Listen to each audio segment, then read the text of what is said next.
Hello, everyone. Can you hear me? Right. Okay, great. Welcome, and thank you for coming to our book talk tonight, Lewis Carroll, Formed by Faith. I'm Kaylee McMahon, the Research and Instruction Librarian for the Arts, the Department for the Study of Religion, and the School of Divinity. We thank Bookmarks for supporting this event, and there will be books available in the hall outside for purchase. I think there's about 3 different titles out there, so please take advantage of that, and then we will have Charlie doing a book signing afterwards in the room here with us. Our event tonight is being live streamed and recorded, and we will have time for Q&A at the end. We're here tonight to hear from Charlie Lovett, a native of Winston-Salem, as well as part of the Wake Forest community. Charlie is the best-selling author of multiple books, including The Bookman's Tale, First Impressions, Escaping Dreamland, and most recently, The Enigma Affair. He has had a long-time interest in Lewis Carroll, which has seen him serve as the president of the Lewis Carroll Society of North America and as the editor of the Lewis Carroll Review. Charlie has also written or edited 9 books on Lewis Carroll, including the focus of tonight's discussion, Lewis Carroll, Formed by Faith. Stephanie Lovett is a double deacon with a master's degrees from Wake Forest in English and religion. Stephanie is also well-versed in the world of Lewis Carroll, having also served as president of the Lewis Carroll Society of North America and written 2 books on Carroll and Alice in Wonderland. So we welcome you both.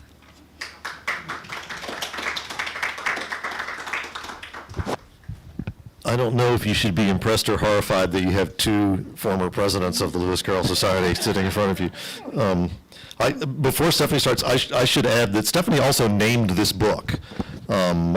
She was very instrumental in going over the manuscript in process and sort of being an advisor. And at one point she said, "What about Lewis Carroll, Formed by Faith?" I think I'd originally said Lewis Carroll, Man of Faith or something. Yeah, it was a yawn fest.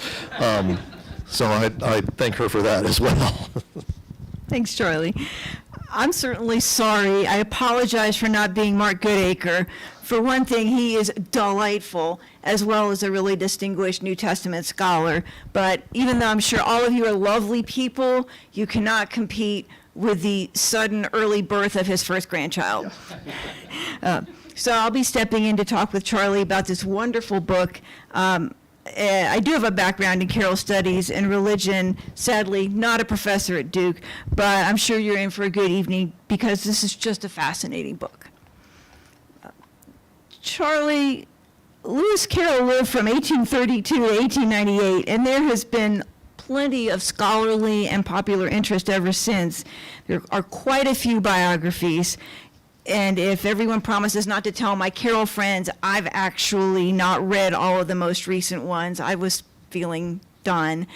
So there's a wealth of material. It's also a lot of work and a lot of time to write a book like this. So what got you committed to doing this?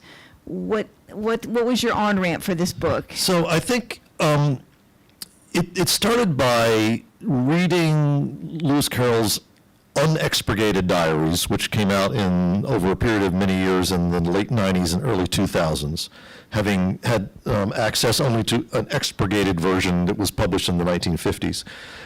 Reading Lewis Carroll's letters, reading Lewis Carroll's lesser-known printed works, especially things like letters to the editor and articles on issues like as divergent as vivisection and architecture and church politics and a number of other things.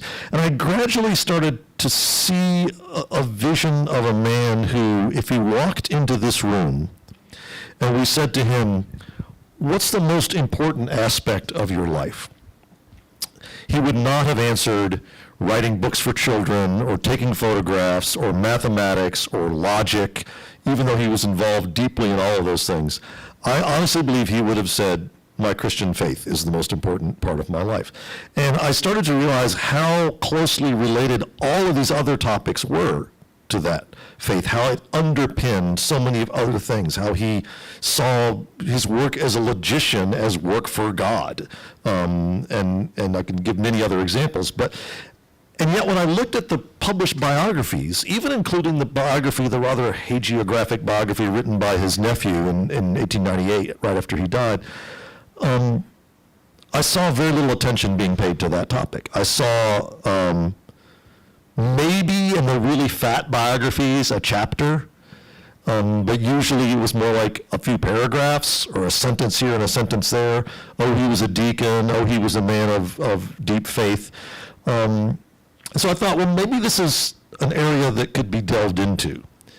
And I wasn't necessarily thinking about a book at first. First thing that happened was somebody in 2010, there was a conference in Guilford, and somebody asked me, it was just the place where Lewis Carroll died and is buried. Somebody said, would you give a talk about Lewis Carroll's funeral? And I thought about it and I said, I'll make you a deal. I will give a talk about Lewis Carroll's funeral if I can also talk about what Lewis Carroll believed was going to happen after the funeral, his vision of the afterlife. And that kind of began this. And when I did that talk, I thought, well, this could be the last chapter of a book. And like as I said, that was in 2010, so it takes a while. Although I got distracted, somebody distracted me by letting me write novels for a while there.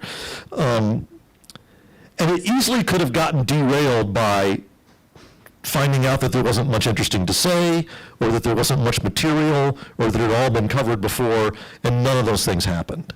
I found myself looking at vast amounts of material that had never been used by any previous biographer. So if you've read a previous biography of Lewis Carroll, you will recognize the overall arch of he was born here, he went to school here, he went to school here, he went to Oxford, he got ordained, he loved children, he died, But that's about it. Almost everything else is going to be new. There's going to be so many new names that you haven't encountered before, of people who I think were very important in his formation. And that's really what kept me going on the project, was the fact that this discovery that there was a lot of new things to be said. I wasn't just going to be going over the same material again and again. And so that's kind of how it got started and how it continued.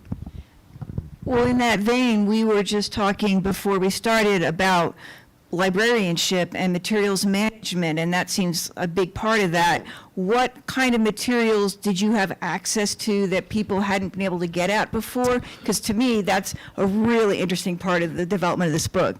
So there's several categories here. So one is things that people just never bothered to look at before, which are perfectly available in various different libraries and public depositories. And that included, for instance, most of the writings of Lewis Carroll's father. I'll give you an example. His father was a very important man in the English church. He was a moderate high churchman, and he was very involved in the early education of his son. And one of the things that he wrote was a pamphlet called A Plain Catechism. It was to prepare children for confirmation. And I thought, if I could get my hands on that would be great, but I couldn't get my hands on it. It didn't seem to exist anywhere.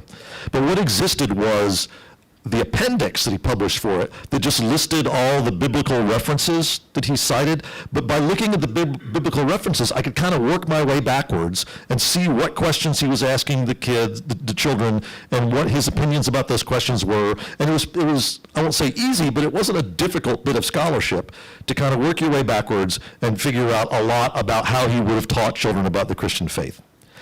A previous biographer wrote, and I'm going to quote the sentence almost precisely, and this biographer was a friend of mine, I adored her, but she wrote, Lewis Carroll's father's writings were quite dull. One of them is nothing but a list of old Bible quotes.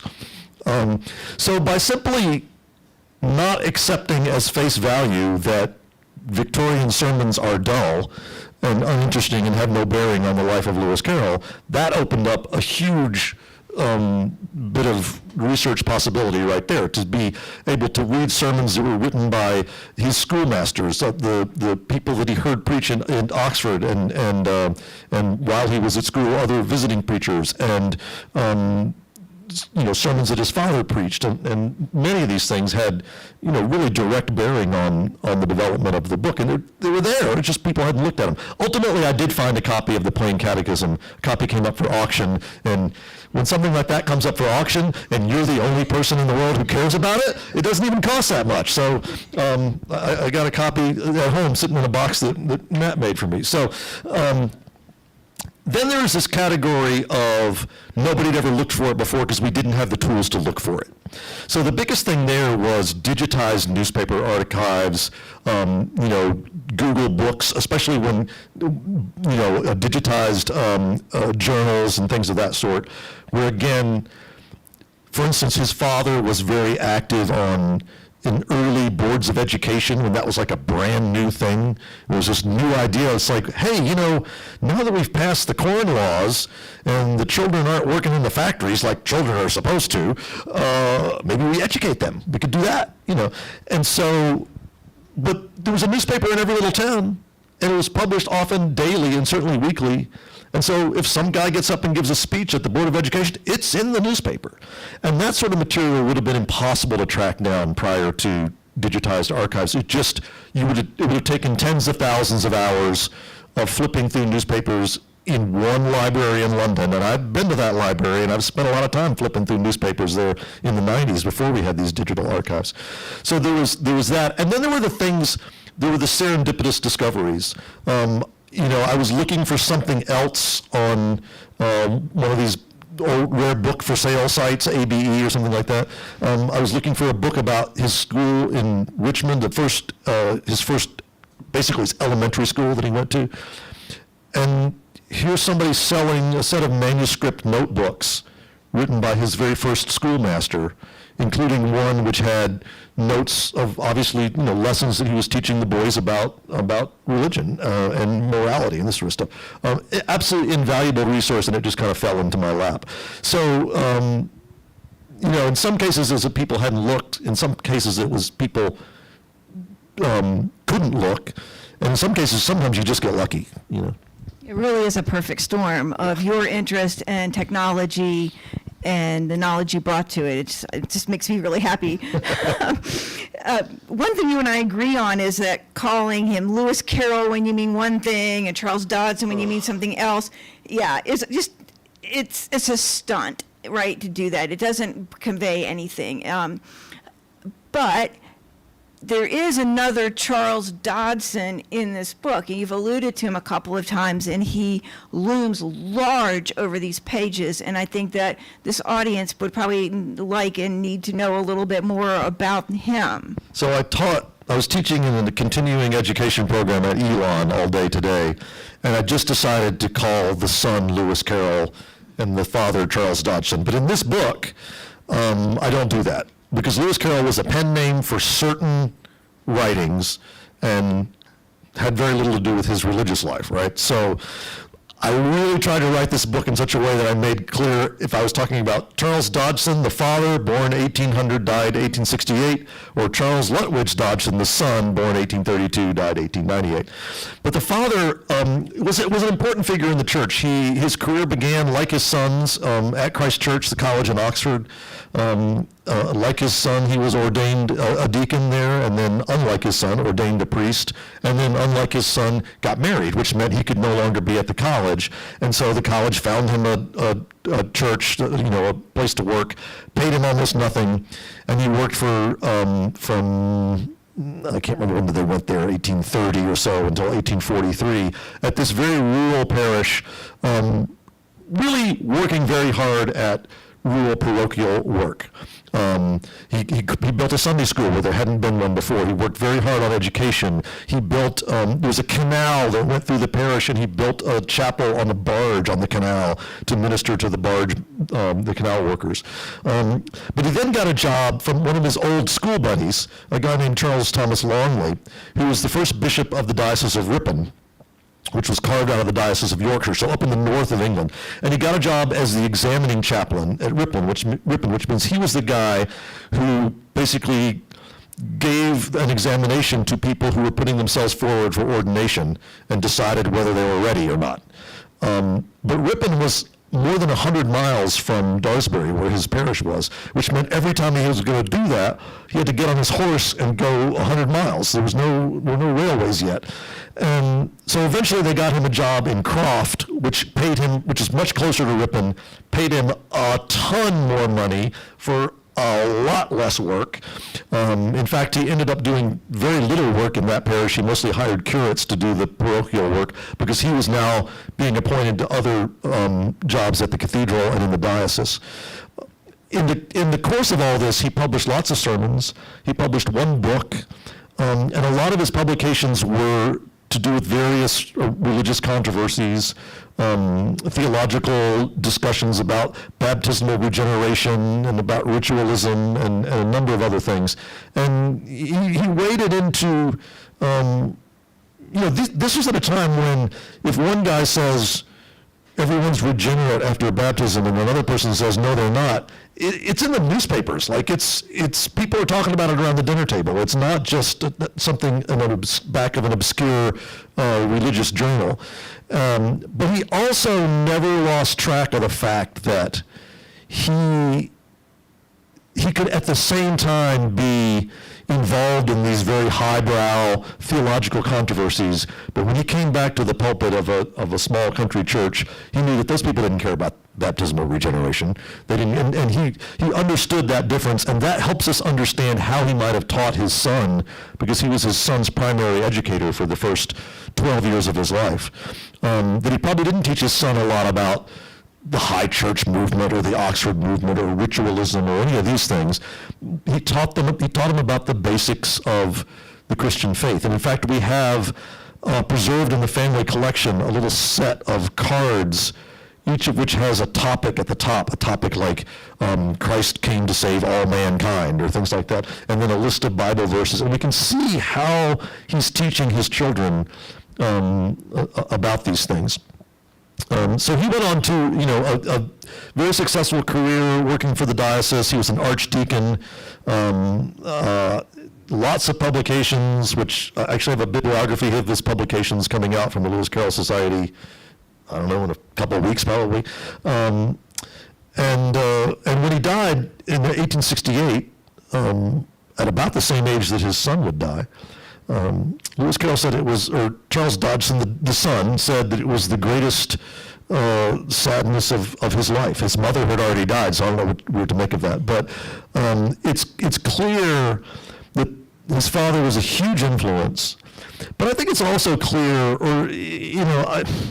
I try not to jump to conclusions in this book. I try to show you the evidence and let you decide for yourself, but sometimes I will suggest a possibility.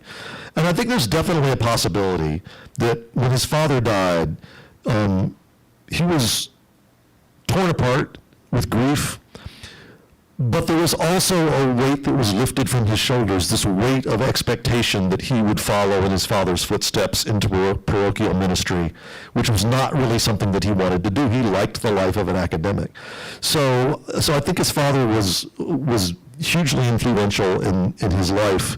And then after his father dies, it's fascinating to see how the son drifts further away from the high church movement, becomes much more of a broad churchman, realizes that there are ways for him to do some of these parochial things that he enjoys without actually taking the path towards being a parochial minister.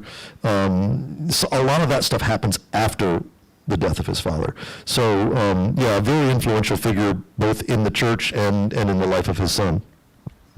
That's something I really think is important that this book accomplishes, is seeing the two of them as sort of binary stars circling each other, and that relationship hasn't really maybe been brought out like it could have been in the past, because people didn't know how to interpret what they did know about Charles Dodgson the Elder. He's some kind of clergyman or something who writes books, and so seeing that more clearly, I think, is a really strong achievement.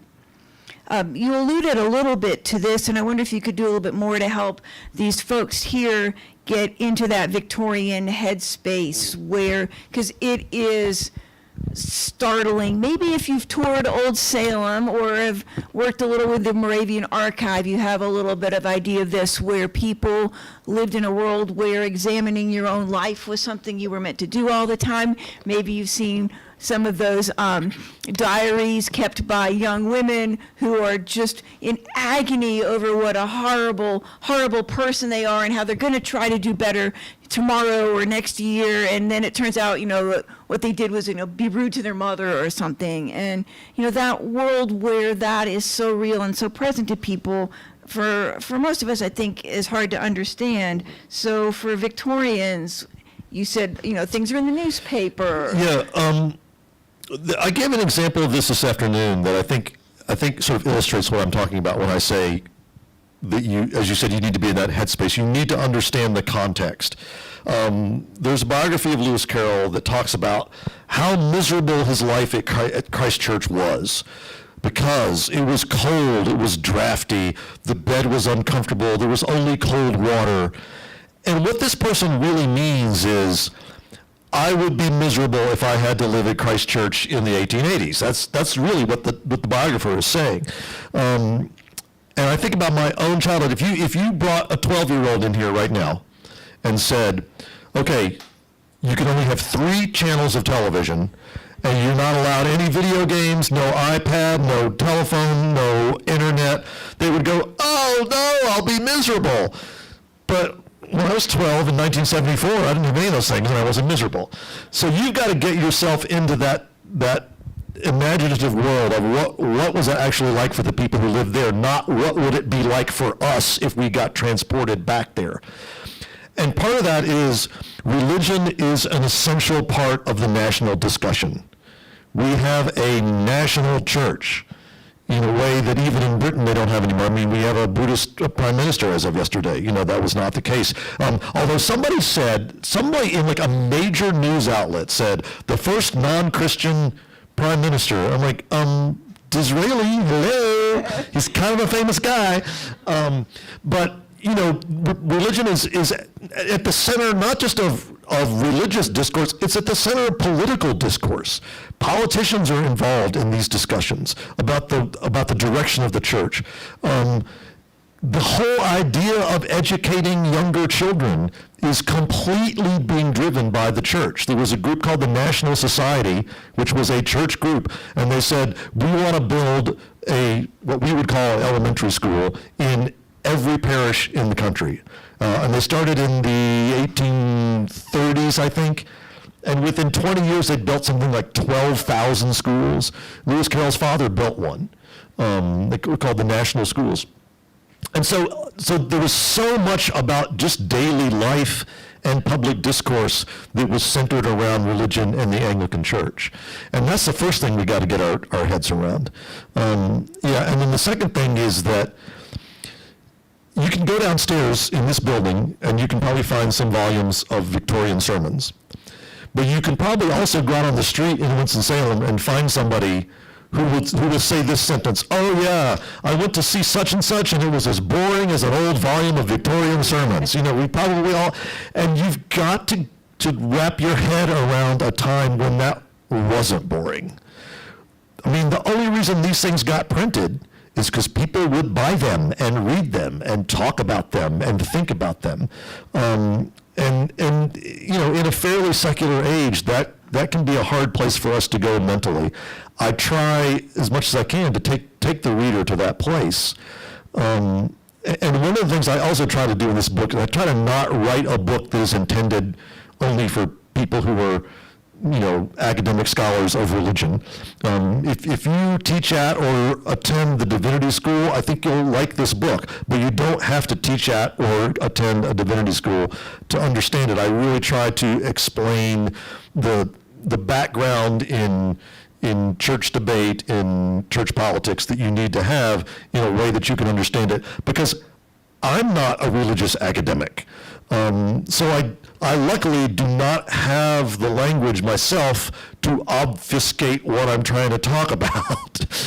So hopefully it will be understood. But yeah, that is a hard imaginative leap to make in any work of history. It's one of the things that as historical novelists that we love to do.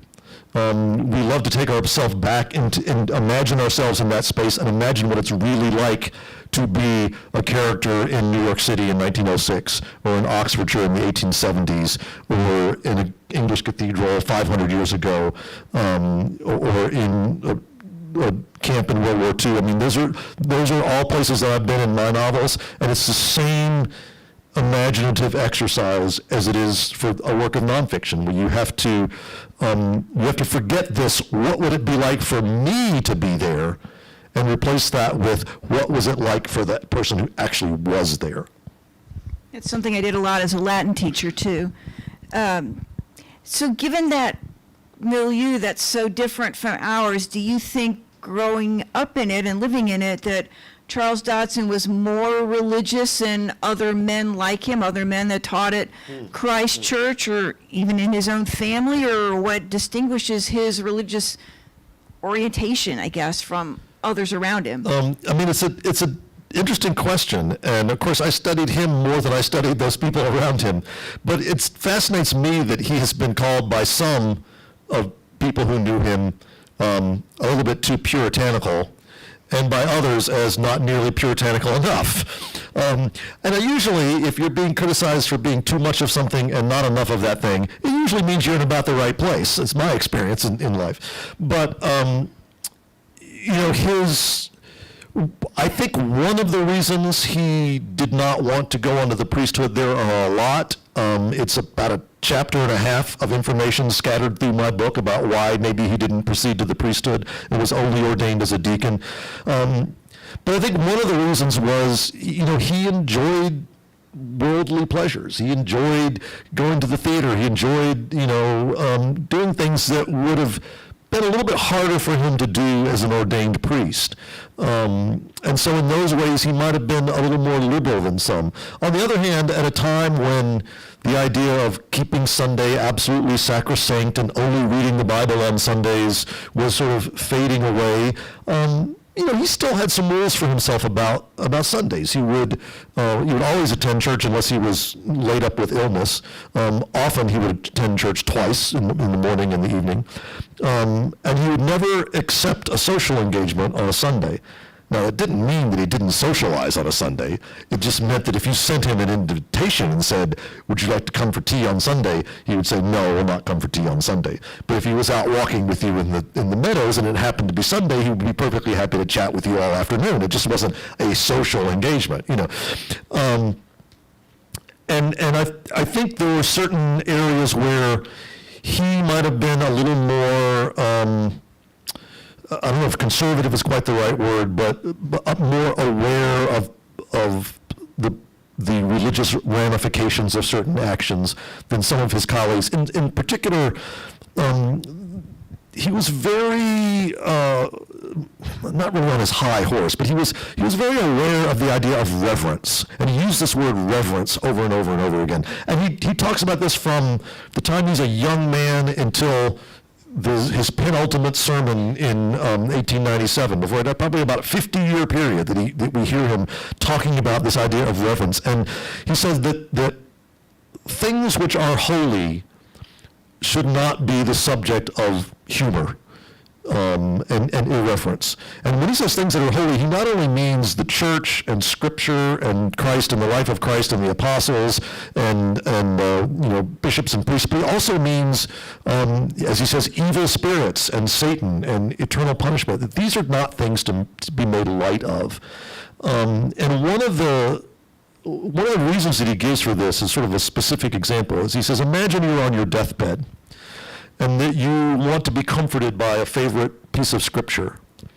But when someone reads that piece of Scripture to you, your mind immediately goes to some joke that somebody made about it in the common room last week. What a tragedy that would be. Well, he kind of has a point. But he beat that drum loudly for a lot of his life in scolding his colleagues in the common room, in writing letters to theatrical managers saying, you need to take out this joke about baptism or this bit of irreverence. He wrote Ellen Terry and said, you need to change the end of Merchant of Venice because Shylock is forced to become a Christian, and that's not how you convert people to Christianity, by forcing them. That's just not how it works. And again, he sort of has a point. And yet, Gilbert, you know, he wrote this article called "The Stage and the Spirit of Reverence," where he sets out his ideas about, he sort of justifies his attending the theater. And he wrote in a letter to somebody one time, he said, just because something is capable of being used for evil ends doesn't mean that we should never use that thing, because maybe it's also capable of being used for good, or at least for things that are innocuous. And the three examples he gave was drinking. He was a moderate drinker who enjoyed making fun of teetotalers. Reading novels. And, you know, yes, You can read a novel, and it can be full of coarseness and what he would call unwholesome, what we now call a Charlie Lovett novel. But you could also read novels that are uplifting and celebrate the good things about humanity. And going to the theater. And he said going to the theater can be a wholesome, uplifting, enriching, soul-enriching experience, or it can be something that's, coarse and degrading, and you just have to pick the right theater. And so he wrote this whole article about that. And as Stephanie alluded to, one of the great examples that he gave was, there are really only two, he went to hundreds of plays in his life, and there's really only two categories of them that we still see performed today on any kind of regular basis. One of them is Shakespeare. He saw all the great Shakespearean actors from Charles Keene in the 1850s to Henry Irving in the 1890s. And the other one was he went to almost all the original productions of the Gilbert and Sullivan operettas. But the Savoy Theatre at Christmas time was in England was a very popular time to do what they called pantomimes. It's not quite what you think of when you hear the word pantomime, but these were a lot of times sort of fairy tale based theatrical productions. There was one of Alice that they did that had largely casts of children. And so the Savoy every Christmas would do a Gilbert and Sullivan opera performed by children. The first time I ever saw a musical was the 9th grade at Summit School. I was in the 1st grade, and the 9th graders did HMS Pinafore, and I'm sure, as my siblings will tell you, was singing those songs for the rest of our childhood. So it was, but Lewis Carroll went to see these children perform HMS Pinafore, and when it gets to the part where the captain finally swears a big, big D, and the sisters and cousins and aunts sing, he said, damn me, oh, the monster over that way. Well, he was horrified. Because he said, you're taking these innocent creatures, and it's important to know that for Lewis Carroll, a child was, as he said, fresh from the hands of God. To him, a child was almost angelic. And you're putting in their mouths these words about eternal damnation. And he just thought that was not what he would call reverent. So in some senses, like the idea of reverence, I think he was probably more puritanical than some of the people around him, but in other senses, in his willingness to go to the theater, and in some other ways, he was less so. So, and it sort of manifests itself in different ways in different people, especially at that time, which I think is why we have some people saying, oh, he was overly puritanical, and other people going, well, he's certainly quite liberal, because it just depended on what part of him they were paying attention to. He is full of contradictions, and it's really fun to poke at these and think about it a little bit. I mean, when we look at what he looks like, he looks so removed from us with that hair and the outfits, but his hair and clothes were old-fashioned even for the time. He was affecting an old-fashioned look, and with his dates are almost exactly the same as Whistler. When you think about like Whistler's nocturnes and that dash of paint on canvas that like Ruskin was so horrified about, he's a really modern figure. He seems partly removed to us because of that 1898 last date, 1800s, but 98, and he wasn't that old. He was the first of his 11 siblings to die. All of them lived well into old age. So if his lifespan had been comparable to his younger siblings, he would have seen World War I.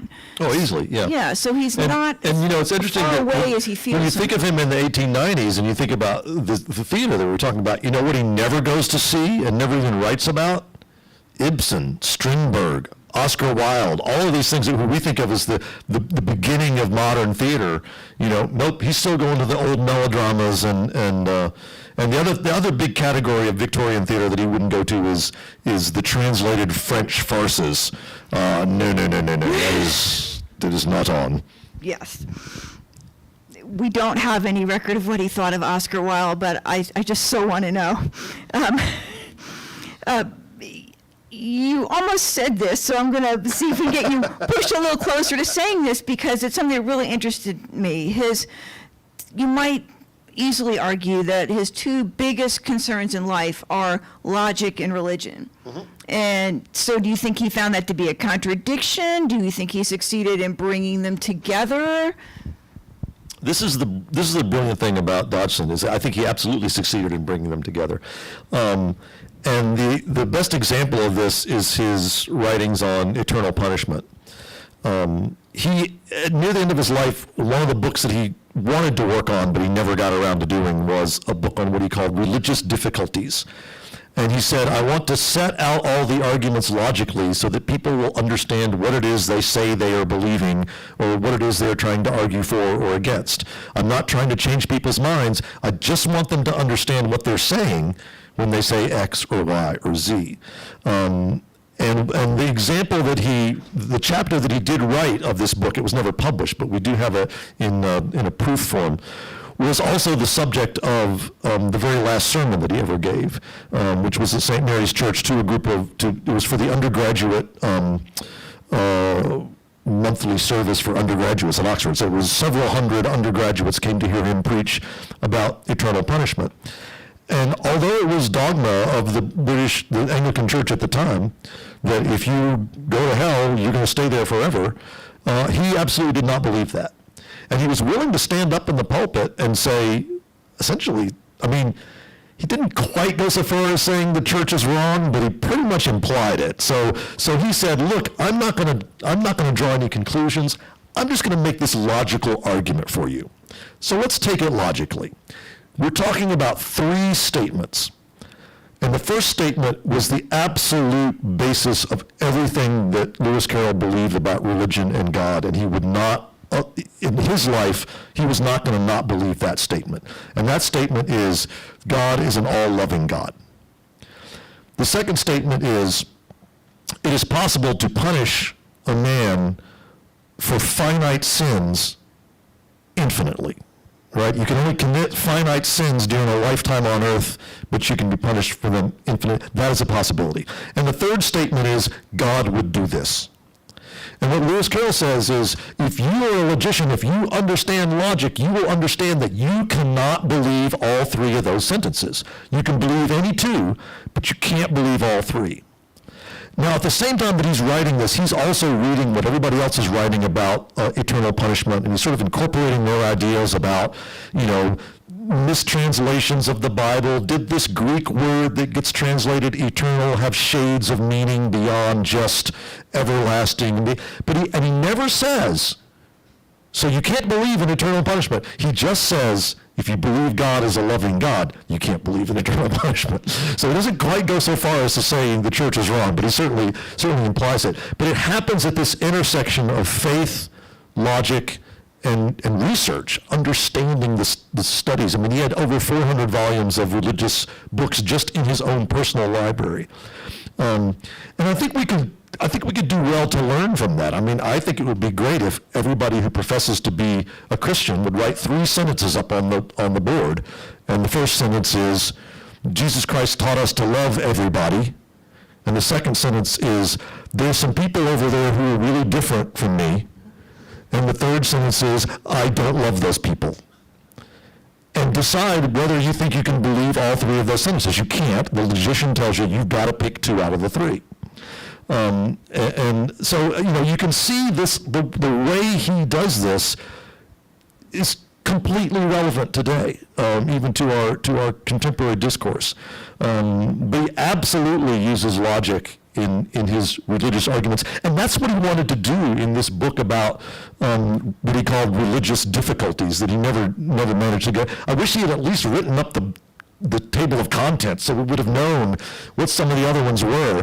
I mean, I speculate on it a little bit, but because we do know some other things that he wrote about. But he has at one point he has a correspondence with an agnostic, and again he sets out a sort of a logical argument for the existence and divinity of Christ. So for him, not only was logic not contrary to religion, but it was a tool that could be used by the evangelist, essentially, to help people see the truths that they're missing because they're trying to believe logically incompatible statements. I think that's my favorite thing about Lewis Carroll, is that passion for logic. And it also makes him a great humanitarian, that you can't be a fully human person if you don't have the faculty to understand what you're being told and evaluate it and see what's really being said and not be manipulated by others. And he cares so much about that vis-a-vis other people. A lot of those newspaper letters that you alluded to earlier are things where he's just so upset that people are making specious arguments. He got very involved in the 19th century vaccination. Anti-vaccination movement. Oh my God, and we don't know how much he really cared about vaccination, though he did because it made sense. But what he was so angry about and why he got so involved in the newspaper about it was the proponent for anti-vaxxing was spouting all this stuff that made zero logical sense. Illogical arguments. He's like, you're not using your data to support, what it supports. He was just enraged. Yeah, and it got pretty nasty. And this was in like a little local newspaper in the town where he spent his summers by the seaside, but he obviously read the paper there during the summer, and that was the one time that he wrote letters to that particular paper. He very often is using logical arguments in so many of these things that he's writing letters or pamphlets about. Again, ranging from everything from vivisection to how the idea of endowed research was a fairly new idea at Oxford, and he didn't think it was logical to pay somebody for work they might do. I'm not going to go too much off on that because we probably have some academics here in the audience, but the idea that he's like, just give somebody a bunch of money and they'll discover something interesting was kind of the way he looked at it.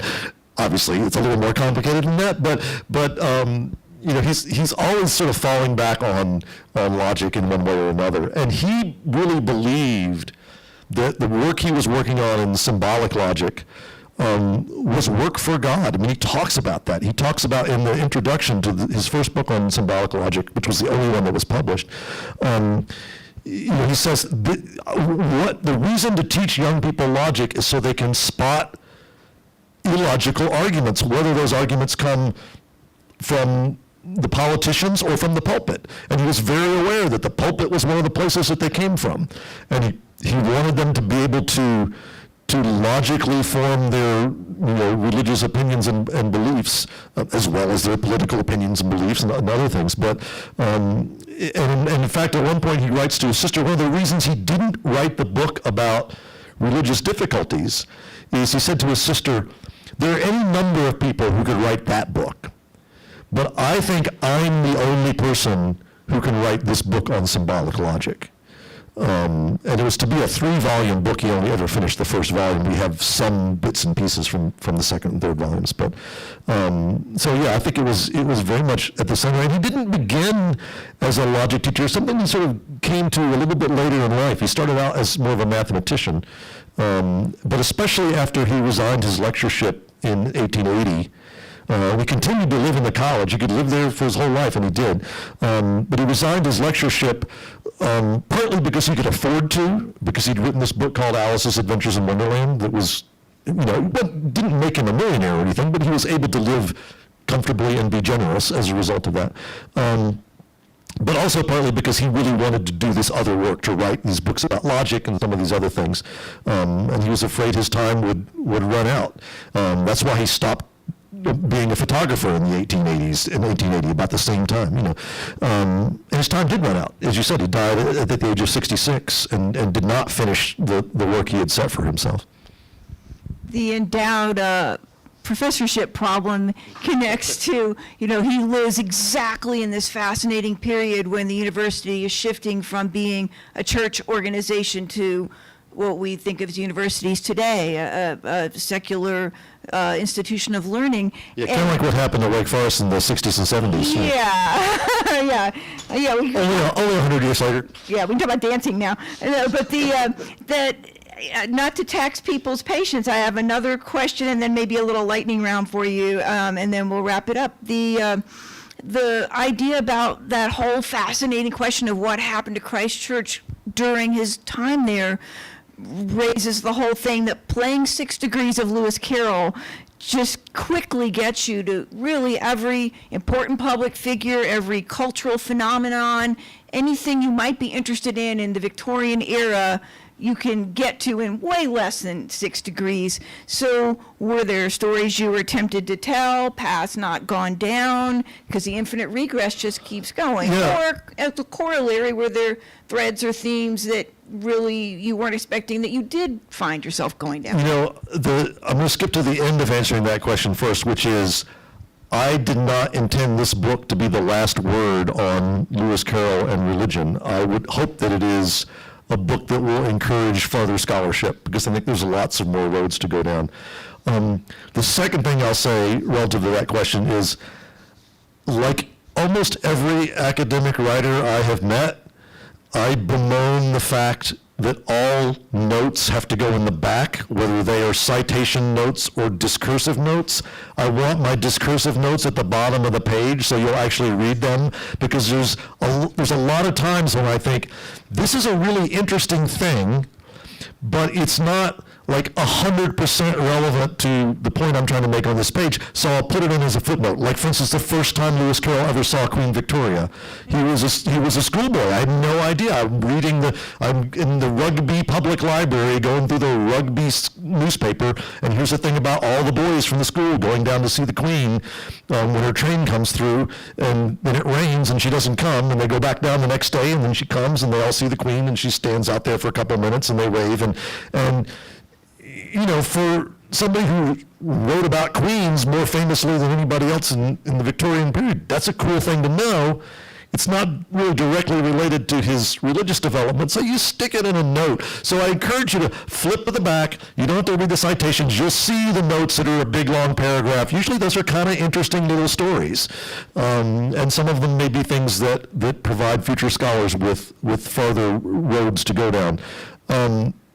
I think you could write a full-length biography of Lewis Carroll's father. We certainly ought to publish his father's works, either online or in print or both, because they're mostly only around in, there's 4 copies of this sermon and there's 2 copies of that sermon. They're not available in every library, but I at this point have photocopies of at least of the vast majority of them, and originals of some, of a handful. I think those are definitely, there could definitely be more work to be done there.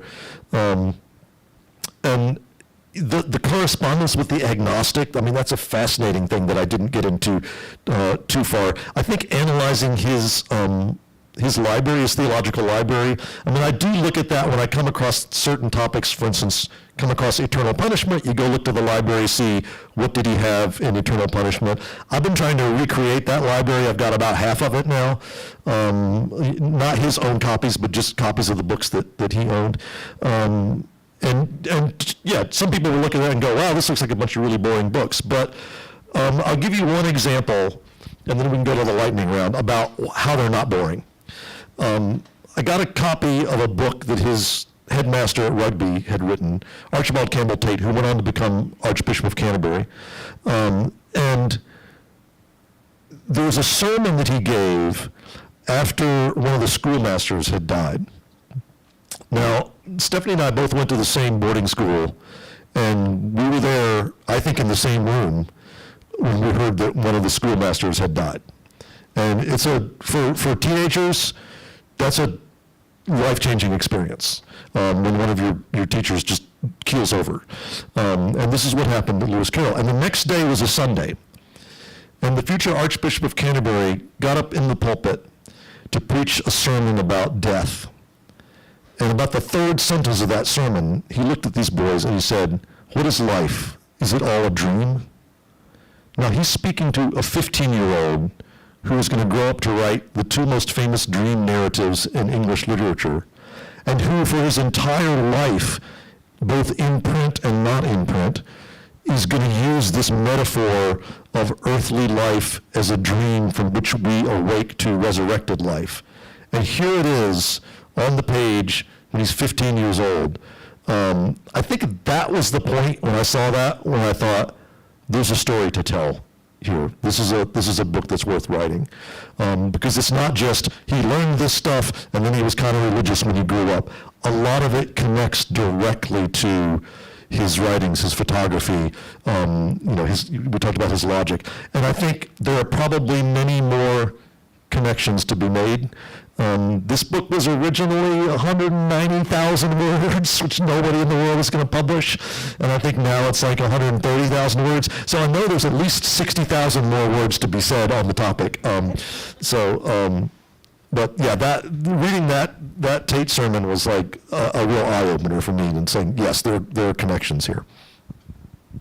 Well, to conclude, your excellent podcast, Inside the Writer's Studio, always ends with a set of 10 questions that are designed to get a short answer from an author to reveal something about who they are and what their values are. So I believe that you are prepared to answer the 10 questions as Charles Dodgson. Yeah, I'm going to try. Okay. Whom, in fact, you resemble a bit. So, Mr. Dodgson, what word do you love to work into your writing? Curious. What word do you hate to encounter in other people's writing? Anything that's coarse. Where is your favorite place to write? Well, my favorite place to write is at my standing desk. Very modern. Where could you never write? In a theater. To what rule of grammar do you pay least attention? Oh, the incredibly illogical rule about where apostrophes go in words like can't and don't. If you're eliminating letters in two different places, then you need to have two different apostrophes. So cannot should be C-A apostrophe N apostrophe T if you're going to make it into can't. That's just logical. What was the first book you remember reading? The Fairchild Family by Mary Martha Sherwood. If you want to know what people thought childhood was like before Lewis Carroll reinvented it, read the Fairchild Family. It's absolutely horrifying. What are you reading now? Well, since I'm dead, I can read whatever I want, so I'm reading this book, Lewis Carroll, Formed by Faith, to see if this guy Lovett got anything right at all. What book would you like to have written? Gosh, I don't know. What did I say about that? I kind of wonder if I would like to have written one of the George MacDonald fantasies, like At the Back of the North Wind, or Fantasies, one of those books. What sort of book would you like to write, but probably never will? Oh, a book of about religious difficulties. What would you like to hear a reader tell you? The thing I like to hear most is I've donated a lot of my books to orphanages and to hospitals for children, and the thing that brings me the most joy as an author is to hear that a sick child forgot about their pain for a couple of hours because they were reading one of my books. Well, thank you, Mr. Dodgson, and thank you, Charlie. That was a real treat tonight. And I think we probably have time to. Can we take I don't know what our time schedule is, but we can take a couple of questions if there are any questions. I mean, we might have covered every possible bit of interesting material. I don't know. I don't know that you have, Charlie, but actually, my question. Oh. Yeah. Let me get the mic to you. Oh, well, I can probably. Yeah. But either way, There you go. I've never been known for my soft voice. We know what inspired you to write this book, but what inspired both of you to have such a long interest in Lewis Carroll? For me, my dad taught English here at Wake Forest for 40 years, so I grew up understanding the value of text. But he was also a book collector, so I grew up believing in the value of the physical book. And I used to go book scouting for him when I was a young man. And then I thought, well, it'd be cool to collect books. He was a single title collector. He collected Robinson Crusoe. And I thought, well, I listened to these records of Cyril Richard up in my attic on Robin Hood Road when I was growing up, reading Alice in Wonderland. I bet there must be 20 or 30 different editions of that. We could collect that, and that would be a single title. I knew nothing about Lewis Carroll. I think we were convinced when we first started collecting together that I'm not sure we want to collect Through the Looking Glass, right? Just Alice in Wonderland. Focus is important in quality book collecting. But that idea lasted about 2 days, I think. And it just turned out he was a fascinating guy. I was able to go on a lifelong journey because he was that interesting. And he, as Stephanie said, he knew, every famous Victorian author that most of them, he had met them, he'd met all the actors. He would show up at Holman Hunt's studio and say, "Hey, my name's Charles Dodgson. Can I come in and watch you paint for a while?" And he just, had his fingers in every different pot, and also lived in a time when the Victorian literary, artistic, theatrical community was not that big. Everybody knew each other. And so whether I was interested in decorative tiles or William Morris or Burne-Jones or whatever, there was always a connection there. I could have picked The Water Babies, and I don't know how interesting Charles Kingsley is because I haven't read it. Or I could have picked Holiday House or any other Victorian children's book, and I might have one shelf of books in my house and a much happier family.